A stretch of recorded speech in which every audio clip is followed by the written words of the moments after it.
So Jeff, we were discussing upstairs earlier, and thanks, Hardy's joined in today. By the way, we got Hardy, and we got some action happening next door too. So there might be some music in there, noise in the background. But we were talking upstairs just about social pains.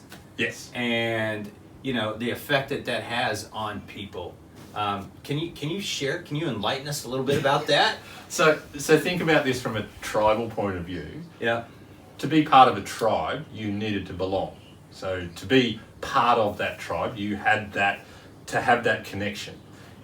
If you were kicked out of that tribe, social rejection, you died. So instinctively as human beings, we have this need to connect. It's what we keep in our tribe. Now, with neuroscience and the research and the study that's been going on, especially in the last 10 to 20 years, they now link that social rejection, social pain, even the words a broken heart, the pain is linked to the same receptors in your brain that processes physical pain. So when you feel socially rejected, it hurts as much because it's in the brain processed in the same place as rejection. The difference is the pain goes away really quickly unless you stay there and keep reliving the moment. So a lot of us will keep reliving that moment, so we keep triggering the pain receptors in the same place. Does that mean like you keep thinking about it? Like as soon as it comes up, as soon as somebody says something to you, you keep thinking about it and you can't stop that inner dialogue? Yes, and what you're then doing is you're encoding that into it as a memory. So everyone remembers their first broken heart. Right. Because it was really traumatic, but it's also because within your memory you went over it and over and over and over because you had no other experience. So you then encode that into your long-term memory as a broken heart. Social rejection is the same. So when you get rejected because someone says you're not attractive, your clothes, you're not wearing the right clothes, or you're overweight, or what, you don't like your hair, whatever it is, you actually feel that same place in your brain. The difference is what message you tell yourself.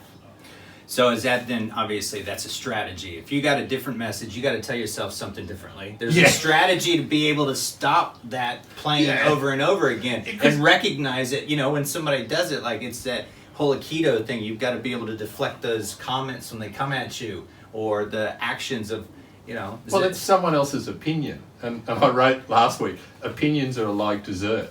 Just because it's offered doesn't mean you actually have to take it. So someone's giving you an opinion and it results in social rejection. Do you really need to take that person's opinion? No. Is that the most important thing?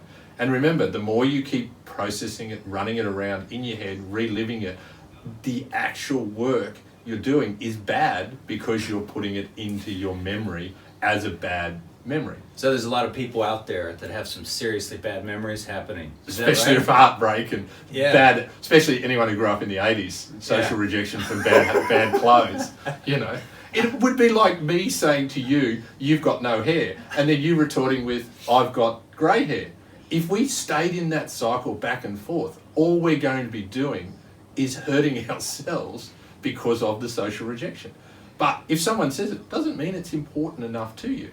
But literally, sticks and stones may break my bones, but words will linger longer if you keep replaying it in your mind.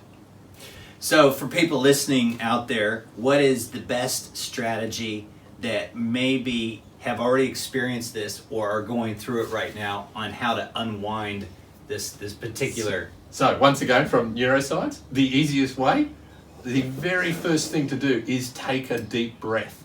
Because the calming part of your body, from a neuroscience point of view, activates calming systems within your body, then choose your response. Right. That's the thing to practice. That takes a lot of practice, a lot of awareness, but in that very moment, the first thing to do is take a deep breath. Mate, there's something I can learn from this, because I've been known to have some knee-jerk reactions, because I take it very personally, and sometimes I've been known as being thin-skinned and reactive. Yes. But I'm getting much better at letting things just bounce off and then go, really? Really? Yes. Did he just say that? Anyways, so, well, that's excellent, man. That's a great tip. That's a great tip. Thank you for that. All right, man. And by the way, if somebody wants to get in contact with you, how do they do it? Best thing to do is go to my website, which is maxwellmckeon.com.au. Awesome. Does Hardy come with you as well? No, Hardy's asleep. He'll stay there. He's good. Cool, man.